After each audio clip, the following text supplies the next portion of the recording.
থেকে সাহাবারা জিজ্ঞাসা করলো, বাইরে থেকে আওয়াজ এসে গেল, আমি খাত্তাবের বেটা উমর।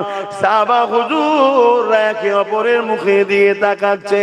কেন হযরত উমর ফারুক হুজুর এত ক্ষমতা ছিল, পুরো মক্কার মানুষ যদি একদিকে দাঁড়িয়ে যায়, উমর ফারুক হুজুরের মোকাবেলায় কেউ দাঁড়াবার ক্ষমতা রাখেনি। তাই সাহাবা হুজুররা বলতে লেগেছে, আর আমাদেরকে জমিনে বেঁচে থাকা হবে না, আমাদেরকে মেরে ফেলবে, শেষ করে দেওয়া হবে। এ যুবকেরা, তরুণীরা, বাপেরা, আল্লাহ নবী মুচকে এসে বললেন, দরজা খুলে দাও।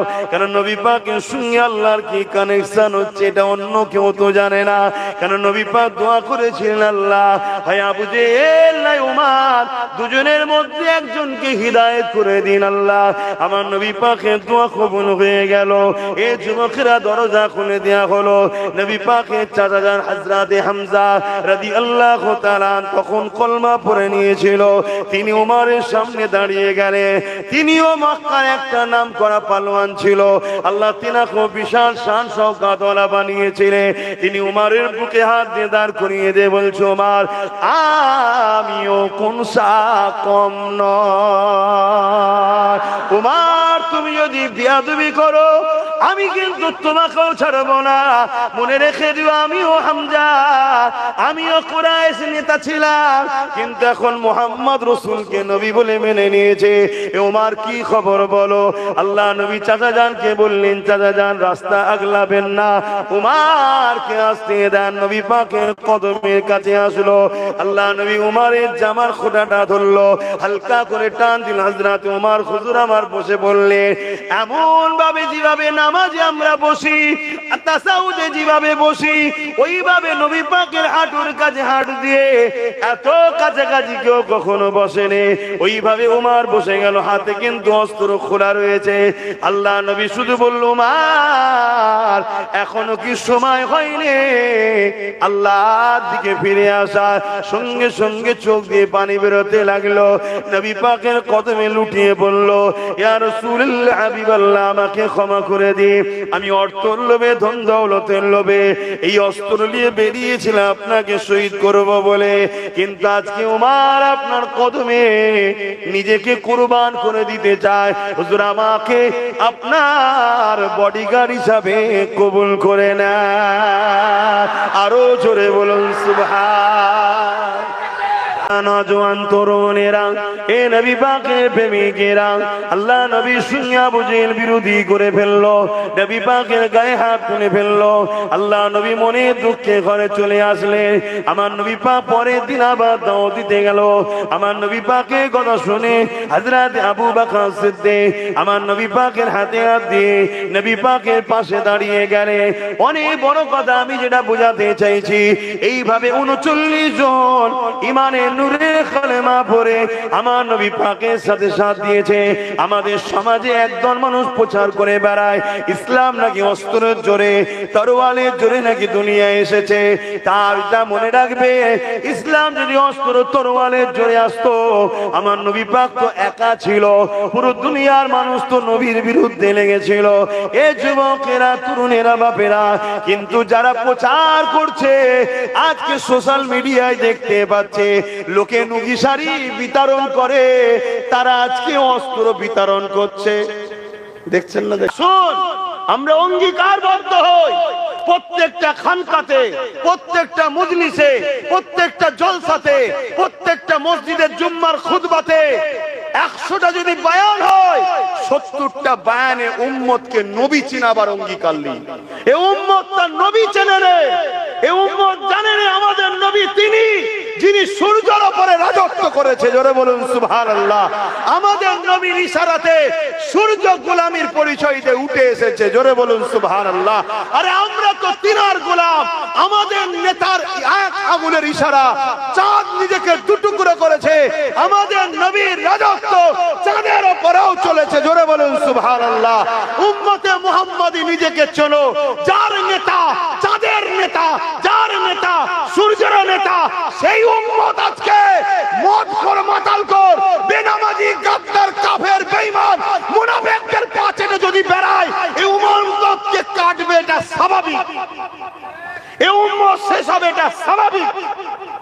কথা মাথায় ঢুকছে না, ঢোকে না? আজকে বড় ভুল হয়েছে আমাদের, আমরা নিজেরা এর খেসারত ভোগ করছি। তাই এখনো সময় আছে। আমার কাছে বাপ একটাই কথা, ফিরে আসো হুজুরের কদমে, ফিরে আসো আমার রাসূলুল্লাহর কদমে, নবীকে মডেল বানাও যে কোনো ক্ষেত্রে। শুনছেন তো নাকি? আবার এই ওয়াজ করার পরে আমাদেরই সমাজের আবার একদল দালাল বক্তা আছে, জালিম সরকারদের অর্থ খাওয়া 2 নম্বর হারামখোর গাদ্দার বক্তা আছে। তারা আবার কি বলবে, এটা তো ইসলামিক কান্ট্রি নয়, এখানে মোহাম্মদ রসুলের কথা কেন চলবে? শুনছেন না? শুনুন, চিন্তা করছেন কত বড় শয়তানে। হ্যাঁ, আবার অনেকে বলবে ইসলামী তো খেলাফত সিস্টেম। এই আমার নবী খেলাফত সিস্টেম যেগুলো মুসলিম আরব যেগুলো সংখ্যাগুরু হয় সেখানে হয়, যেখানে কি বলে সর্বধর্মের বসবাস। মদিনা শরীফে রসুল যখন রাষ্ট্র কায়েম করেছিল, সর্বধর্মের মানুষকে কিভাবে চলতে হয় ওটা নবী শিখিয়েছে না শিখায়নি? কিন্তু আজকে আমাদেরকে কিভাবে মিস ইউজ করছে দেখেছেন? তাহলে কারা মিস ইউজ করছে? আমাদেরই গাদ্দাররা। তাহলে এই ভারতে গণতান্ত্রিক দেশ, সর্বধর্মের মানুষের দেশ, সবার ধর্মের ধর্মীয় নেতার কথা চলছে, সবার ধর্মের ধর্মীয় নেতাদের কথা চলছে। আরে প্রধানমন্ত্রী তোদের, সিএম তোদের, পিএম তোদের, ডিএম তোদের, সব তোদের। এরপরেও যদি তোরা নিরাপত্তায় না থাকিস, এর জন্য দূষিত আমরা নয়। কেন আমরা কোনো পদে আছি ভাই? কথা বলে, আমরা কোনো পদে আছি, এর জন্য দোষী আমরা নয়। আমার তো মনে হয় সবার একটা কথা বলা দরকার, সব যখন আমাদের, তারপরেও যখন আমরা নিরাপদে নয়, পুরো সব বেটা নাম আমরা সে আবুল কালাম, মৌলানা আবুল কালাম আজাদের মতো ব্যক্তিকে ক্ষমতায় বসায়, যার দ্বারা দেশের শিক্ষা সব থেকে আগে ছিল। জোরে বলুন সুবহানাল্লাহ। কিন্তু দুঃখের বিষয় হলো শিক্ষা তো মানুষের কাছেই এখন নাই। কি শিক্ষা আছে? শিক্ষা তো নাই। তাই আজকে আমাদের সমাজ ধ্বংসের দিকে যাচ্ছে। তো যাক, আমি যে কথা বলছিলাম, আমার নবী পাক সাল্লাল্লাহু আলাইহি ওয়াসাল্লাম তিনি দিনের কথা বলছে, একটা দুটো করে মানুষ 39 জন আমার নবীর পাশে দাঁড়িয়েছে। আবু জেহেল দেখছে মোহাম্মদ রসুলকে তো রুখতে পারা যাচ্ছে না। এই প্রতিবেশীর উপরে জুলুম করি, আমরা নিজেরাই যদি ইসলামের উপরে না থাকি, তাহলে আল্লাহর কাছে বলছে আমরা মুসলমান, ইসলামের অনুসারী, আর কাজ করছি ইসলাম বিরোধী। আল্লাহ তো সূরা বাকারার মধ্যে কোরআনে বলেছে, তোরা যখন আমার ও আমার হাবিবকে ছেড়ে দিয়ে যাদের তাবেদারি করবি, যাদের অনুসরণ করবি, আমি আল্লাহ তাদেরকে শক্তিশালী করে তোদের মাথায় বসাবো, তাদের হাতে আমি আল্লাহ তোদেরকে মিটাবো। কথা মাথায় ঢুকছে না? ঢোকে না? ইসলামের ছেলে মেলায় যায়, ইসলামের ছেলে ফাংশনে যায়, ইসলাম ছেলে অন্য জাতির ধর্মীয় অনুষ্ঠানে যায়, ইসলামের ছেলেরা তাদের উৎসবে যায়, তাদেরকে ফলো করে, তাদের সঙ্গে হই হই করে, তাদের সঙ্গে সব কালচার তাদের মতো হয়ে গেছে, সব আদর্শ তাদের মতো হয়ে গেছে, তাদের মতো হিংসুক হয়েছে, তাদের মতো খুনি হয়েছে, তাদের মতো চরিত্রহীন হয়েছে, তাদের মতো গুন্ডা হয়েছে, তাদের মতো বদমাইশ হয়েছে। একটা কেউ মোহাম্মদ রসুলের আদর্শ অনুযায়ী আছে? তাহলে আল্লাহ বলছে যাদের মতো হবি তাদের হাতে আমি আল্লাহ তোদেরকে মিটাবো। তাহলে আমরা আমাদের পাওনা পাচ্ছি না পাইনি? তাহলে রইলো এবারে ইসলাম। ইসলামকে নিয়ে চিন্তা তোমারও করে লাভ নেই, আমারও করে লাভ নেই। তুমি যদি ইসলামের জন্য দরদ দেখাই, হতে পারে আল্লাহ গুনাহ মাফ করে আমাদেরকে সাহায্য করতে পারে। জোরে বলুন সুবহানাল্লাহ। আল্লাহ দিনের জন্য আল্লাহই যথেষ্ট, আল্লাহ দিনের জন্য আল্লাহই যথেষ্ট। চিঙ্গিস খানের কথাটা বলেলি, তারপরে আল্লাহ দিনের জন্য আল্লাহ যথেষ্ট, এখান থেকে শুরু করবো। আবার মনে রাখবেন, চিঙ্গিস খান একটার পর একটা আলেম যে ঘরে কতল করার হুকুম দিল, তো প্রথম কাতারে 100 জন দাঁড়িয়ে আছে, তার মধ্যে একটা বয়স্ক প্রবীণ আলেম ছিল। যখন কতল করছে, সেই উলামাটা প্রথম কাতার থেকে দ্বিতীয় কাতারে চলে গেছে। চিঙ্গিস খান দেখেছে, ঘোড়ার পিঠে বসে আছে, কিছু বলেনি। দ্বিতীয় কাতারে আবার উলামাদেরকে কতল করার হুকুম দিল। ওই সেই মুরব্বী বুজুর্গ উলামাটা, তিনি আবার দিতে হলো মুহাম্মদ সাল্লাল্লাহু আলাইহি সাল্লাম। জোরে বলুন সুবহানাল্লাহ। হ্যাঁ, আসো, তুমি আমি কার থেকে ফতোয়া জানতে যাচ্ছি? আম্মা জান আয়েশা সিদ্দিকাকে সাহাবা হুজুররা জিজ্ঞেস করছেন, আম্মা জান আমাদের রসুল কেমন ছিলেন? মন দিয়ে শুনবেন। ভুল যদি কারো হয় শুধরে নেন, তওবা করেন, আল্লাহ বড় দয়ালু, যিনি নমরুদকে একটা খোঁড়া মশা দিয়ে মেরেছে, যে পৃথিবীর রাজা ছিল, যিনি ফেরাউনকে নিম্নদে চুবিয়ে চুবিয়ে মেরেছে, যিনি আব্রাহা বাদশাকে আবাবিল পাখির মারফতে পাথর দিয়ে ছোট ছোট পাথর কোনা দিয়ে মেরেছে, সেই আল্লাহ আজও আছেন। যিনি যিনি চিঙ্গিস খানের ঘোড়াকে পাগল করে দিয়েছিল, পাগল নয় মানে আল্লাহর হুকুমে এমন লাপাতে শুরু করলো, আপনারা জানেন কি জানি না, ওই চিঙ্গিস খান নিজের ঘোড়া থেকে পড়েই ওইভাবে দোদকে দোদকে মরেছিল। আমার আল্লাহ তো তিনি, যিনি যত বড় বড় শয়তান এসেছে সব শয়তান ঠান্ডা করে দিয়েছে। আজও সে আল্লাহ আছে না নাই? শক্তি কি কমে গেছে? অতএব মনে রাখবেন, আমরা যদি আল্লাহর হতে পারি তবে আল্লাহ সাহায্য করবে। কথা ঠিক না বেটি? আল্লাহ কোরআনে বলছে, যারা আমার দাবি করো ওরা যদি সত্যবাদী হয়, কুল ইন কুনতুম তুহিব্বুনাল্লাহ, বড় কাবলাম কুল মানা, হযরত নবীকে বলছেন আপ ফরমাইয়ে, ইন কুনতুম তুহিব্বুনাল্লাহ, যারা বলে আল্লাহকে ভালোবাসি, এরা যদি সত্যবাদী হয়, ফাত্তাবিউনি, আগে যেন আপনাকে ইত্তেবা করে। কাকে? মুহাম্মদ সাল্লাল্লাহু আলাইহি সাল্লাম আপনাকে ইত্তেবা করে। কিন্তু ইত্তেবা কাউকে করতে গেলে ভালোবাসার প্রয়োজন আছে না নাই? এই লোকগুলো এই গরমে এসে বসে আছে, অন্য মলি সাহেব তুললে থাকবে? নিশ্চয়ই একটু বেশি ভালোবাসে, তাই তো? তাহলে ইত্তেবা করতে গেলে, ফলো করতে গেলে ভালোবাসা দরকার। तो फत्ताबिउनी की अंदर प्यार छुपा हुआ है, लिहाजा माना ये हुआ जो लोग कहते हैं मैं रब ताला को मोहब्बत करते हैं, अगर वो लोग सच है तो फत्ताबिउनी, पहले नबी को मोहब्बत के साथ मानना होगा। बोलिए सुभान अल्लाह। তাহলে আল্লাহকে যারা ভালোবাসে, তারা যদি ভালোবাসে সত্যি, তাহলে বলতে হবে আগে নবীকে ভালোবেসে মানতে হবে। এটা কার হুকুম? জোরে বলুন, কার হুকুম? এটা কোরআন, তাই তো নাকি? হ্যাঁ।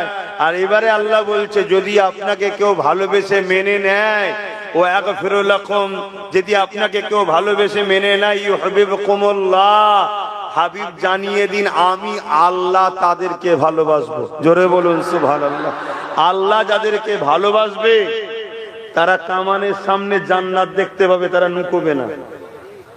আল্লাহ যাদেরকে ভালোবাসবে তারা AK-47 এর সামনে জান্নাতের খুশবু পাবে, তারা কখনো ঘাবড়াবে না। আল্লাহকে যারা ভালোবাসবে তারা, ওই ছোট একটা কথা বলে দিই এখানে, চিঙ্গিস খানের কথাটাই বলে দিই, একটু বলে দিই, নোট করে নেন। চিঙ্গিস খান অনেক বড় জালিম এক রাজা ছিল, পুরো বাগদাদকে উজাড় করে দিয়েছিল। কথা বুঝে আসছে? পুরো বাগদাদের মাদ্রাসা, মসজিদ, লাইব্রেরি আগুন ধরিয়ে ভেঙে চুরমার করে দিয়েছিল। যেমন আমার দেশে আজকাল একদল জালিমরা করছে, ওই রকম করেছিল। করার পরে ওই চিঙ্গিস খান একদিন একটা মাদ্রাসা 300 উস্তাদকে বন্দি করেছে, করে কাতার দিয়েছে, 3টে কাতারে 100-100 করে দাঁড় করিয়েছে। জাল্লাদকে বলছে, প্রথম কাতারের উলামাদের গর্দানগুলোকে উড়াও। আরে সন্ত্রাস তো তারা যারা ইসলামকে অপছন্দ করে, তারা। শুনছেন তো নাকি? জঙ্গিবাদ তো তারা যারা ইসলামের বিরোধী করে, তারা। আতঙ্কবাদ প্রকৃত তো তারা যারা ইসলামের বিরোধী করে, তারা। কেন? ইসলাম শব্দের মানেই যখন বোঝে নেয় তাহলে সমস্যা হওয়াটা স্বাভাবিক। ইসলাম কাকে বলে আমরা মুসলমানরাই জানি না। আমরা মনে করি দাড়ি টুপি, নামাজ, রোজা এটাই হলো ইসলাম। না বন্ধু, ইসলাম এটা যেমন এটা ব্যক্তি জীবনের ইসলাম, সমাজ জীবনের ইসলাম হলো ক্ষুধার্ত মানুষকে খানা খাওয়াবার নাম ইসলাম। জোরে বলুন সুবহানাল্লাহ। সে ক্ষুধার্ত যে কোনো ধর্মের হতে পারে, তার ধর্ম দেখো না, সে ক্ষুধার্ত, তাকে খানা খাও। ক্ষুধার্ত মানুষ যদি বিপদে পড়ে, তার পাশে দাঁড়িয়ে তার বিপদ মুক্ত করার নাম ইসলাম। জোরে বলুন সুবহানাল্লাহ। বুকে হাত দিয়ে বলুন, অস্ত অনেক শুনেছেন। আমার নবী যখন মক্কার জমিনে এসে মজলুমদের পাশে দাঁড়িয়ে জালিম আবু জেহেলের বিরোধী করেছিল, তখন কোন মজলুম কি মুসলমান ছিল? যাদের বেটিগুলোকে জেন্ত পুঁতে দিয়া, তারা কি মুসলমান ছিল? তারা কেউ এক আল্লাহ মানতো? তারা তো 360টা নকল খোদা মানতো। নবী তো তাদের হয়ে আবু জেহেলের বিরুদ্ধে লড়েছে। মাথায় ঢুকান কথাগুলো। আমাদের প্রতিবেশী হিন্দু হোক আর খ্রিস্টান হোক আর আদিবাসী হোক, কেউ যদি বিপদে পড়ে তার পাশে দাঁড়িয়ে তার বিপদ মুক্ত করার নামও ইসলাম। জোরে বলুন সুবহানাল্লাহ। এক কথায় আল্লাহর সৃষ্টিকে ভালোবাসার নাম কি? জোরে বলুন ইসলাম। কিন্তু আজকে আমরা দেখছি মিডিয়াতে কি নরের তকবীর আল্লাহ আকবার একে 47 দিয়ে গুলি করে দিল, বললো এই দেখো ইসলাম। এই তো তোদেরই তৈরি করা, এটা তো তোরাই তৈরি করেছিস। তোদের আব্বাজান আমেরিকা হিলারি ক্লিনটন সে নিজে বলছে আল কায়দা আমরা তৈরি করেছি। তারপরে আল কায়দাকে যখন রাশিয়াকে টুকরো করে দিলাম, আল কায়দার উপর থেকে আমরা হাত তুলে নিলাম, সাহায্য করা ছেড়ে দিলাম। তারা রেগে গিয়ে আমার দেশের উপরে ওয়ার্ল্ড ট্রেড সেন্টারে হামলা করলো। তারপর থেকে তারা নিজেদের নামকে চেঞ্জ করে ISIS হয়ে গেল। তা আমেরিকার তৈরি করা। আমেরিকা তো জালিমদের আব্বাজান হয়, আমাদের কি হয় নাকি? কথা বলছে না তো। ডোনাল্ড ট্রাম্পের কি বলে ফটো নিয়ে ধূপ ধুনুক দিয়ে ফুল টুল মালা তো আমার দেশে একদল লোক করেছিল, জানেন তো নাকি? তারপরে দ্বিতীয়বার ডোনাল্ড ট্রাম্প যখন ক্ষমতায় এলো, আমার ভারতীয় গুণকে পাকিস্তান থেকে হাতে পায়ে দড়ি, এই ভারত কি বলে আমেরিকা থেকে হাতে পায়ে দড়ি বেঁধে আমার দেশে অপমান করে পাঠাচ্ছে। তোমাদের আব্বা